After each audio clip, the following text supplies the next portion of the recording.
Hey everybody, I'm Marina. I'm the creator of Embossed.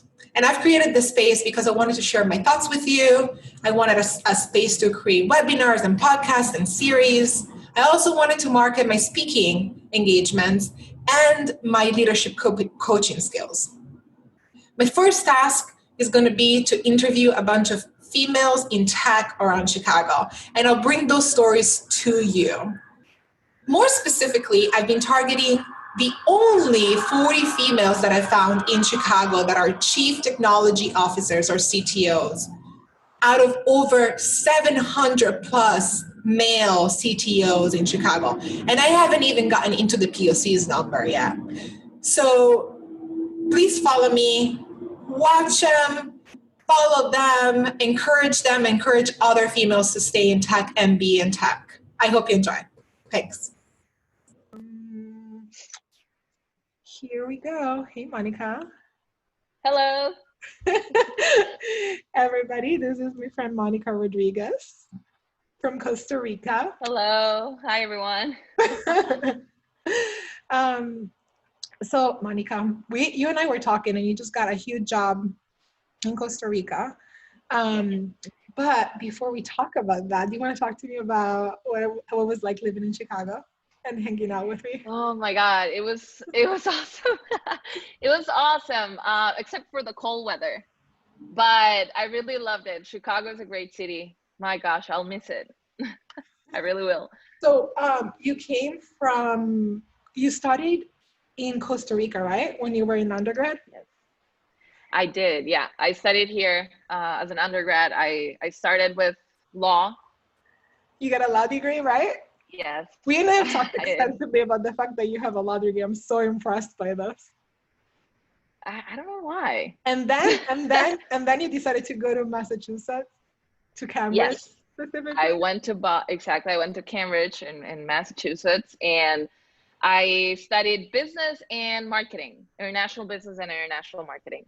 Yeah, and how many masters do you get there? So actually I had one before I went there, but yeah, I have 3 masters. Yeah. What? I feel embarrassed of saying that, honestly. Why? I don't know. I don't know. It's also as a result of being confused from the path I had at the beginning. I feel that way. Like now seeing it in retrospective, it was awesome how things led to one another. But yeah, I just wasn't sure. That's awesome. Like I feel lost all the time too. I'm like, I don't know what I'm doing. I like this enough to go follow it. So I'm just gonna go do that. True. That's awesome. Yeah. So like, do you want to talk about the first time we met? Yes. It was at Chicago Women in Tech. And I was an attendee of a conference, a tech conference for all of you who are listening. Was it Chai Week Con? Yeah. I was actually wearing the t-shirt today. The Chai Week Con I was working from home. Yeah, the Chai Week Con. Yeah. And you were there. You were you talking? Yeah. Or what? Okay, yeah. You were a speaker. Yes. And then, yeah, I remember I met you and I was like, okay, I need to get in touch with her because she knows what she's doing and I need to know how to get to where she's sitting. So I reached out to you and I was like, please just meet with me. You don't know me. You have no idea of my existence, but we need to meet and we need to talk. And then. So what were you doing at that point? Wait, what were you doing at that point? Were you working for the recruiting company? Working at a tech consulting firm, yes. How did you end up from Massachusetts to Chicago anyways? Because I got this job as, once I graduated from my master's, I got the job in Chicago, yeah. Oh, that's why. Yeah, yep. And and then good. When you got into tech consulting, is that when you discover your passion for tech? Absolutely. Mostly, it was my passion for people who were in tech, like you, for example. Okay, thanks. My job was really people related, and I got to like understand that most of these people who are leading digital transformation in companies, they had some different like mindset, right? They were there for some reason. So I started like talking to them and asking them like how did they got there, why, or how did they, I don't know, brainstorm or like put ideas together to work towards the future. So that was one of my passions. That's why I reached out to you. Yeah, I remember. And that's, at that point, you told me like you were like reaching out to all type of people around Chicago too. Yeah. How many people do you actually get to talk to? Do you remember? I don't know, but the good thing is that I felt really like I still am in contact with a lot of these like CIOs or VPs, and they have become like my mentors, and kind of like they also reach out to me for help as a like fresh, they always say like, I need your fresh opinion on this and some kind of like career path advice. And I'm like, wow, I'm honored. Oh, that's so cool. Yeah, it's really, really cool. Well, that's going to be me soon. So wait for it. Always here for you. You were there for me. Yeah. Like, honestly, again, like, and for you all who are listening, for you to understand. Everybody. Everybody. No, everybody.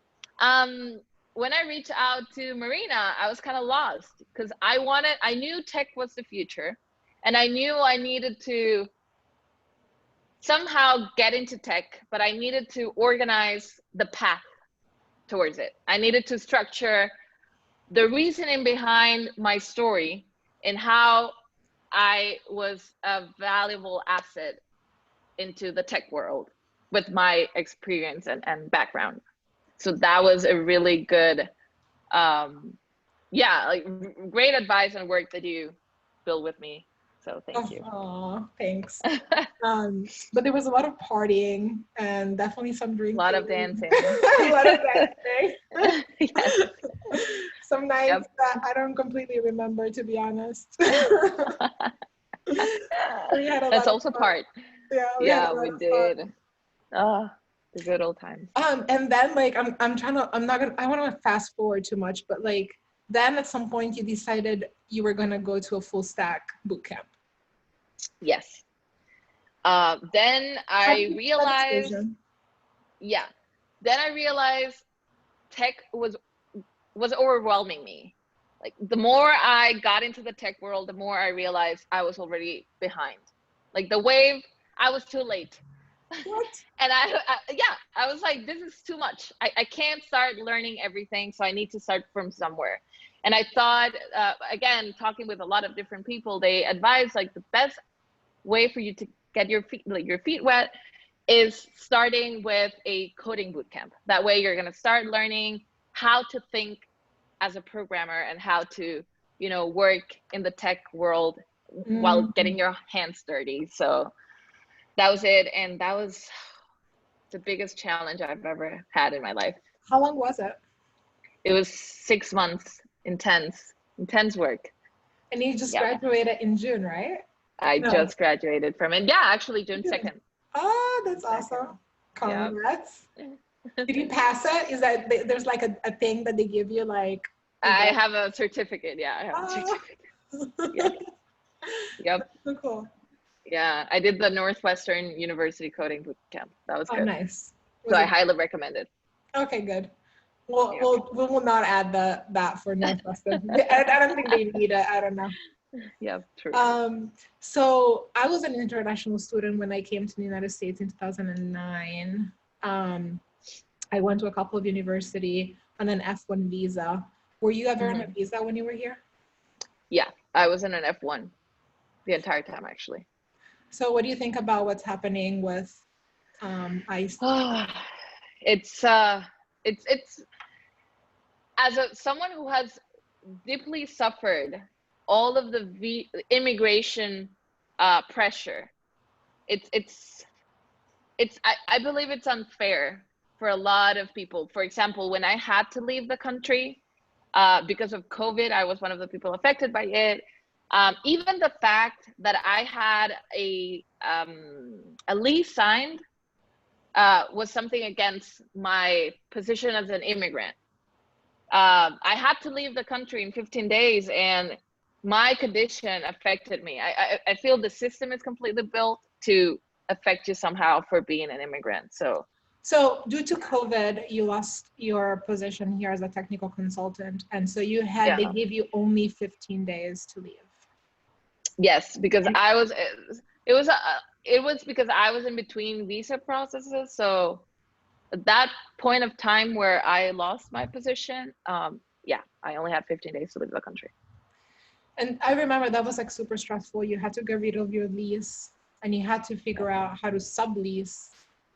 Yeah, but it all worked, thank God. But it was really stressful. But I can only imagine, like, immigrants right now, like right before class starting, I think it's 2 weeks before they get, now they have to leave the country. Probably they can't even go back to their home countries because they're banned against people from the US. So it has a lot, it takes a big toll on students, and people don't realize this. At the end of the day, we're humans, right? It's a lot. Yeah.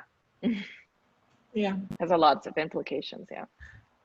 Like as an immigrant in the United States, I'm just gonna, flat out and say, like, I have done black work. Like I have gone and gotten paid off the books, mostly when I was in college and I was trying to like survive, right? Like, because it's not like we're loaded. It's not like we come here and we're just like loaded of money. We're coming here because we're trying to improve our future. We're trying to do anything that we can to make a better, future for ourselves and our family. And like, I remember I used to, do anything, like not literally anything, but, like any type of job in order to like get some like extra money while in college and paying for my own college and tuition. Wow. So like, I cannot imagine just having to like be here, spending all of that money to make it, paying international student fees, which are way higher of out of state tuition fees. Yeah. And then having to just like bounce. I know. It's crazy. It's crazy.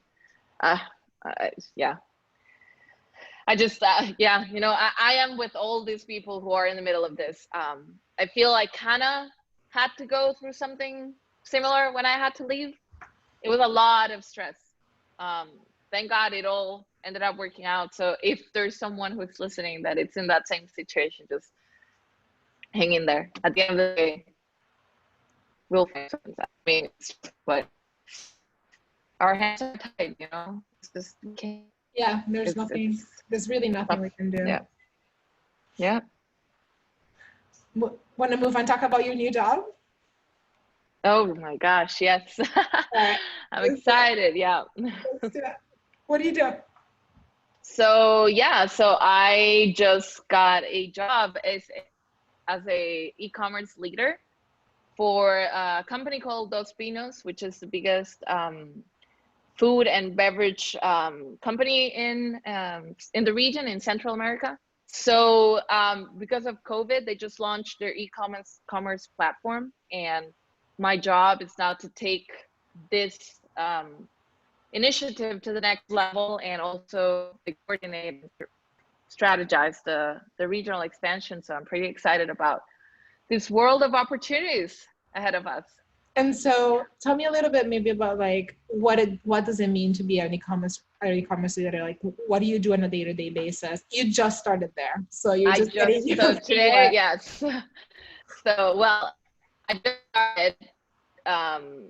This is today's Thursday, and I started on Monday. So but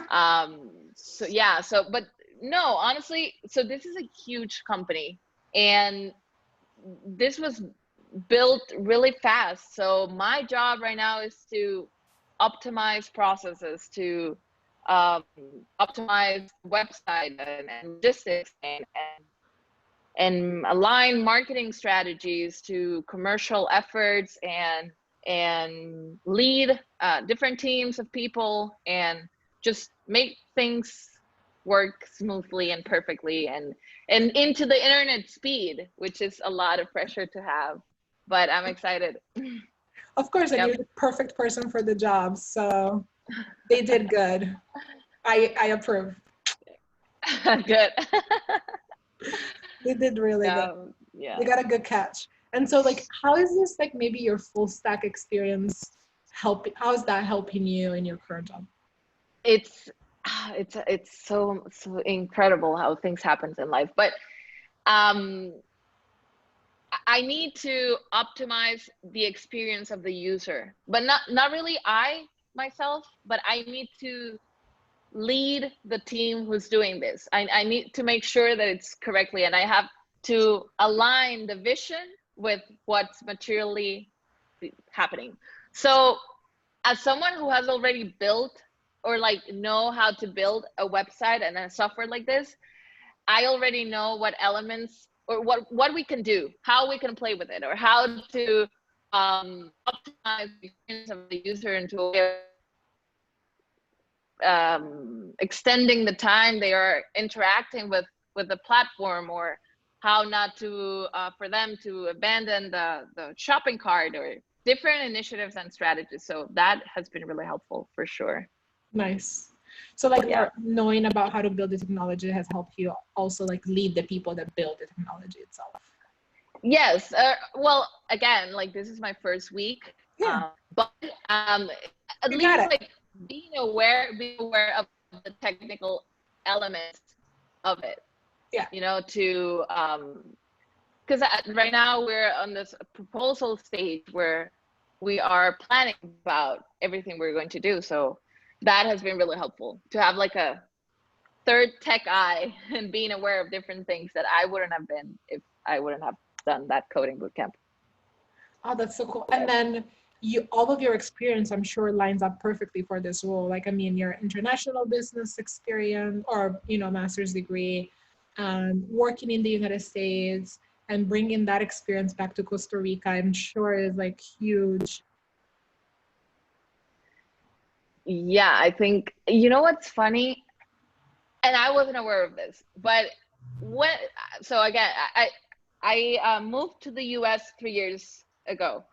When I first arrived, one of the first like cultural shocks I had was the fact that things were on a different level of tech compared to Costa Rica. Like the fact that everyone was ordering delivery, everything was, you know, on your phone, you had access to everything. That was one of my first like cultural shocks. And the more I stay there, the more I became one of these digital natives, right? If I was craving ice cream at 11 p.m., I would just, you know, order Go Puff, for example, or whatever. But then this is something that's starting here in Costa Rica, and generally in the region. And this digital transformation was accelerated through COVID because of the, you know, the social distance restrictions. So I feel bringing that, at least like just a general as a consumer experience, it's something valuable to implement into how things are being done here, and propose new ideas. Yeah, what's the art, what we call the art of possible. So like you've seen what's possible, you just have to make it happen now. Exactly. All right. Exactly. So what's some of the challenges that you're facing? In which terms? In your role, like in my role. Well, in my role, again, it's a huge company, and I need to understand all of the business works. So right now I'm in that stage where I'm learning about the business. I'm learning about the functions of every person I need to interact with, so then I can help them, or I can supervise the processes. And, you know, I'm understanding the flow of the operational flow, so I can start proposing on how to optimize this. So I'm in that like learning curve, so I can then start proposing and strategizing. Yep. So like influencing a group of people that you don't have direct reports to. How do you plan to do that? Oh my gosh. Yes, it's necessary to be really political. You know, you need to influence people to make things happen fast. And the way because we're talking about e-commerce, things are happening really fast. And this is a really traditional company, and it's so big, and it's also really hierarchic, like really vertical structure. Hierarchical, thank you. So I am introducing myself, being really helpful in it's I don't know, it's just you have to have some kind of, I don't even know how to call it, maybe charm or gravitas. And also what? Gravitas? Yeah, it's kind of like a charm, but at the same time, like being respectful, and it's just polite way of influencing without being bossy. How is this happening for you in COVID, like in the virtual world? Because it's already hard starting a new job in like a physical world. Yeah, it's kind of weird, actually. But we're working a lot with Microsoft Teams, and so it's easy to chat. So it's easy to chat, and then we're also really connected through WhatsApp. We have a lot of meetings. Again, this is my first week, so it's been a lot of like introductions, and I feel being 100% online has its limitations, because it takes, if you're in an office, you can walk, and 5 minutes are better than 1 hour online, right? So yeah. And I was gonna say, do you use WhatsApp for work? WhatsApp, yeah. What? Yeah. Here, people don't use Slack here. That was also, I was shocked. I feel weird, and every time I have my phone, I'm like, I might get confused. It's like there's no separation anymore. It's like everything is like just mixed. I know. That is so, I've never heard of that before. I guess I never worked in Latin America, but I didn't think about using WhatsApp for work. It's just such like a personal tool. I got added to a lot of different groups, like work groups. Yeah. And I was like, oh my gosh, it's gonna be. It's also, again, I'm coming back right after 3 years of being out, so I'm also getting used to a lot of different things that I already forgot. So it's interesting. You know, there's this feature in WhatsApp where you can like not show the other person that you read the message. You know that feature? Yeah. I have that. Okay. I have that. But I have had that since a while ago. Okay. Just so that you don't feel the pressure to have to reply right away. Yep. That's a good strategy. Yep. What advice can you give me in this new position? So again, for everyone who's listening, everybody who's listening. So Marina has been a great support, but like the second I got this job, I call her and I thank her, and she's also someone who's been in charge of a lot of different people successfully. So I reach out to her. So now I can ask you online, while being recorded, what's your advice for me for being a good boss? Oh my God. Okay. Which is super funny that you said for being a good boss, because literally, you know, my whole thing is about being unbossed.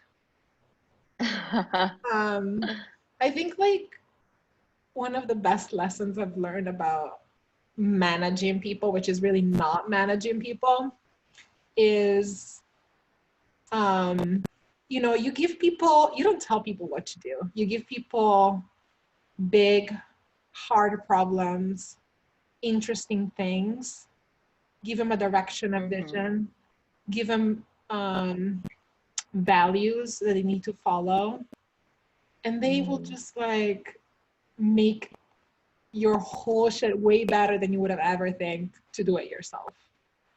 As soon as you start telling people what to do, is, I don't know, it feels like it takes the human aspect out. So like my challenge to you is, how do you establish your values as a leader? repeat those continuously, right? Whether it's trust or quality or extreme, In my case is experience. extremely great, the best user experience, and you just like keep saying that, and give examples and give examples and give examples and keep saying that, people get it, and then they will like surprise you and they'll just like do the thing, right? Instead of like telling them that they need to fix a button, they will have that, they wouldn't have a button anymore, they would have a whole new automated thing, you know? Okay. That's where I, especially in a big company, right? Like you cannot have eyes on everything. How are you gonna, how can you possibly do that? And then I would also say measure what matters. You have your measurements that you keep track of. Let everybody know what you're measuring and what matters. Okay. Perfect. Thank you. Yep. If you need more help, I'm here. Let me know. Thank you. I will for sure. Hey, what do you think it means to be unbossed for you? Being unbossed is so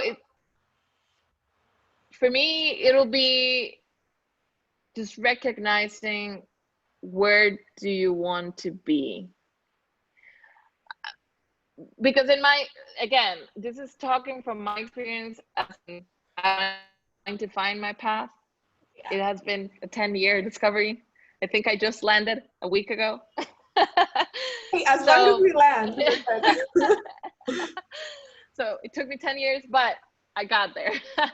And I think it's just recognizing whatever you're doing, whatever problem you're solving, having that last vision, it's as important as getting that first step towards reaching that goal. You need to understand what needs to be done and just do it.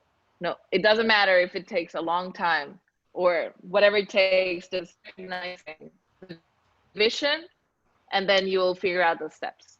But once you start, you'll get momentum. And I feel it, and I feel like you've gotten there, and I'm so proud of you. I'm so excited for you. Oh my God, I'm so excited. I can't wait for you to kill it in this job. There's no way you're not gonna kill it. So you have my support. You have the whole community behind you. You got this. Thank you so much. Thank you. And I'm gonna. I will absolutely be. Of course, and then I'm gonna put it on camera here. When I come to visit you in Costa Rica, I have a place to stay, right? Absolutely. That for sure. Okay, let's wrap up. What? Wrap up. Oh. Okay. Thank you so much. Thank you, everybody. Yes. Thank you, everybody. The whole world.